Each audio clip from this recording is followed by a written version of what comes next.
Difficulty. A stimulant for discussion amongst both casual and veteran gamers alike. Difficulty is one of the greatest variables to people's enjoyment of a game. That also creates friction when it comes to discussing the topic, because it's so subjective. There are, of course, games that are deemed hard, and there are also games that are really easy, or for babies, as some people would put it. But the truth of the matter is most games lie somewhere in the middle, where difficulty is mostly boiled down to a player's skill. But every once in a while, and by that I mean every time a game comes out that falls into the really easy difficulty or the higher ranks of difficulty, you get a lot of people asking and even demanding for difficulty selections. And this is where discussion gets kinda muddy. A lot of games have no difficulty selection, forcing players to learn and adapt to challenges posed to them by the game. Others will offer selectable difficulties, which are tailored to potentially meet the expectations of players desiring to confront trials that force them to understand the game to the fullest extent. Of course, there's a lot of for and against adding selectable difficulties to every game, and making certain games harder for the sake of a specific group of players. But the main thing I want to talk about today is what I call build-based difficulty, but what other people probably simplify to just player's choice. The kind of difficulty that puts itself into the player's hands. Your sacrifice will not be forgotten. To understand this, we first need to understand what exactly I mean by this. As a player, you make a lot of decisions in any game you play. Those decisions could be active decisions that you're making in the middle of a gameplay scenario, or it could be decisions you make, like a choice in a menu. I classify most decisions made in menus to be a player choice. Equipment, moves, skills, all of these, so as long as they have an enable and disable feature to any extent, so meaning that if you can equip a sword and you can unequip it and equip something else, or if you can change the selected moves that you can use in a fight, these are effectively player choice. Player skill is something I more define based on execution. It is a decision you're actively making in the middle of a gameplay scenario. Knowing when an attack is coming, pressing dodge, inputting commands to use specific moves, these are more skill-focused. You are still making a choice, but that choice is more active. It's going to happen in that instance. And the thing I want to focus more on is the first part, the player choice. Choosing what equipment to use or what party members accompany you, selecting which skills remain active, or which options to toggle on and off are all forms of player choice. These choices don't do anything to influence the direct difficulty of the game in terms of its design, but they do change how difficult a game will be for the player. A few very simple examples of this are choosing which option to use in a Pokemon game, be it the moves you choose to keep on a Pokemon, or the Pokemon itself, or specific builds in games like Elden Ring, or bringing select personas with you in a Persona game. The list really goes on and on. Player choice is mostly self-inflicted difficulty, not something the game actively pushes onto you.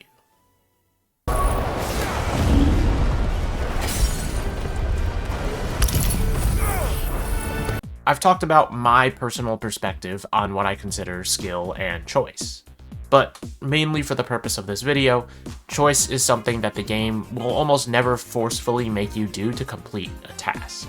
When I played through Pokemon Legends ZA this year, I purposely removed my Meowstic from my team and chose to use Esper instead. Esper is its pre-evolution, and therefore weaker. In short, this was self-inflicted difficulty. Not necessarily intentionally, but it did in fact make the game harder because Esper has lower stats and a worse move pool. The game didn't force me to do this. I could have continued using Meowstic instead. I could have chosen any other Pokemon for that slot on my team, but I didn't, and the game was a bit more difficult because of that. On the other hand, the moves I choose to have a Pokemon use in battle are more attributed to skill, despite the gameplay itself not exactly being skillful. And I mean this in active battle, not what I select for them to have in the moveset. For example, if I have a Pokemon use a high-powered move in battle, that's obviously to win the battle faster. If I have them use a low-power move, maybe it's because I'm trying to weaken a wild Pokemon. Choosing to bring a low-powered move is a choice. using that move in battle is a skill. I hope what I'm saying is getting across in a way that makes sense. I've kind of regurgitated this a few times now. But yes, essentially for this conversation, anything related to equipment or something like equipment is a choice, and anything related to active gameplay is usually a skill. Feel my power. Manifest! Not bad. At this point, it's pretty fairly obvious where I'm going, I think. Maybe I just think that because I'm writing the video, but whatever. What I'm essentially describing here is that players have the ability to choose how difficult a game is for them without an explicit difficulty option. A few more examples.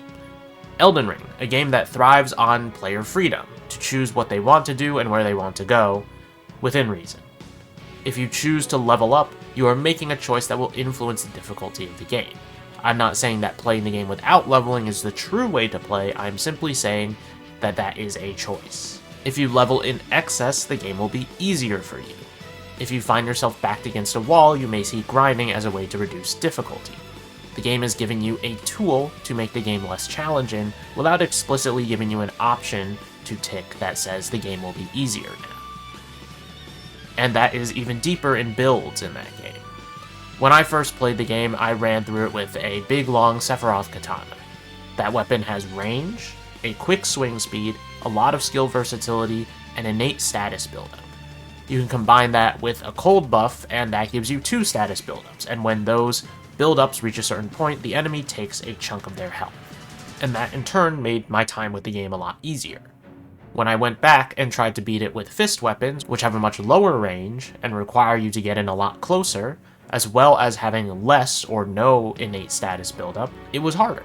I didn't have the skill to beat the game using only that weapon, and in turn wound up swapping to other builds just to make my life easier. That is build-based difficulty at its core.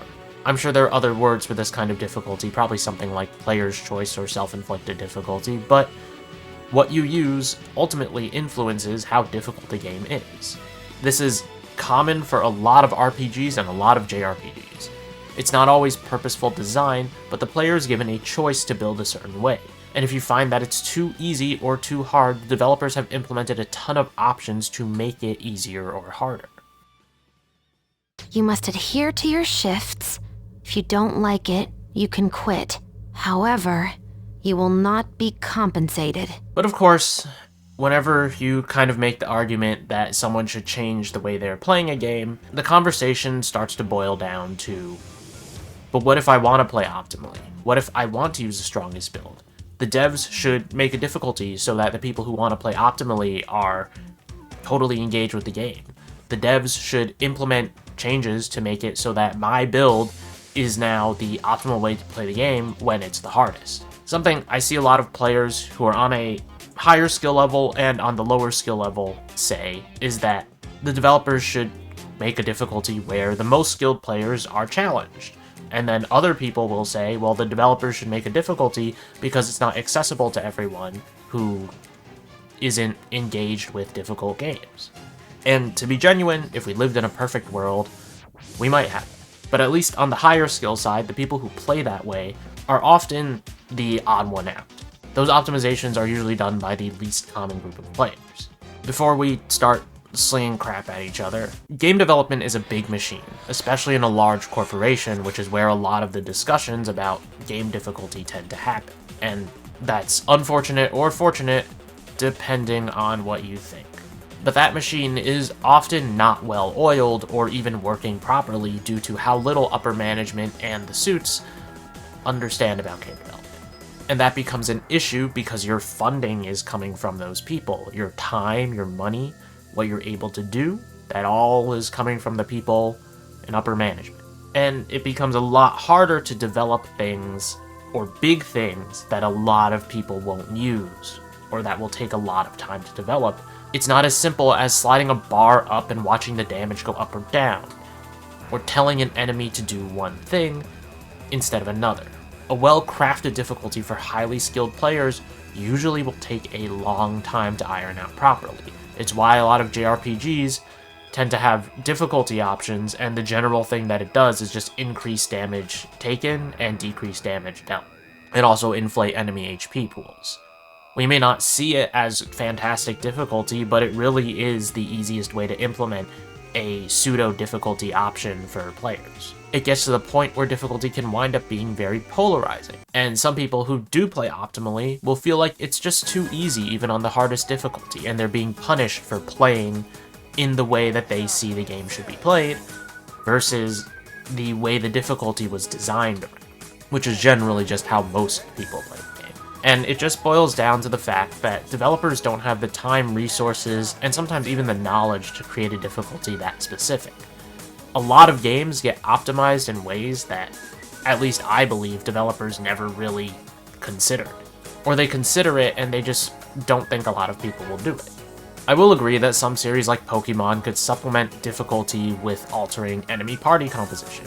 But again, Pokemon is running on an insane clock that barely has enough time to get the games properly polished, and even, in a few instances, did not have time for the games to be properly polished.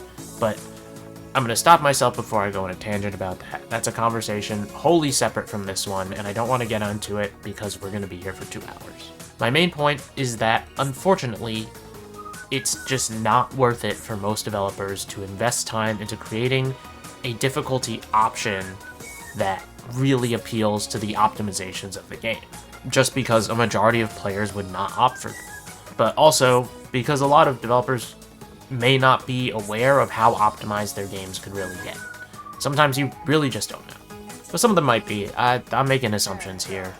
A little bit, a lot. Either way, I just don't think it's something that the developers should have to do for every single player. It boils down to that same argument of, is it really totally worth creating this option when barely anyone is going to use it? I see. Everything that happens from here on in is real. Is that your cognition of this? Then unfortunately, I cannot allow you to partake of this game. I must ask that you leave. Play how you want, but if you find a game too easy or too hard, sometimes altering the way you play and choosing what to use can influence that difficulty. At least that's what I think. It doesn't have to be wholly on the developer's side to handcraft a game to be tailored directly to you. I understand that people want games to appeal directly to them. Whenever you pick up a game, it's not always that cheap, and if you pick up a game and it doesn't really appeal to you, then it feels bad. But a lot of people want these games to appeal to them whether they're skilled or unskilled, be it the most optimized build possible, or a team of 6 Bidooks. But I also believe that the difficulty of a game can be part of the developer's artistic vision. That part, having a game and saying I want this to be tough or I want this to be easy, can be part of their design. So they don't have to make those difficulty options for you.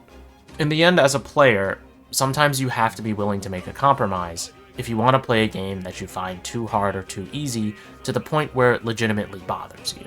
Some games are almost 100% rooted in skill, and for those, you cannot do a lot to change the difficulty per se.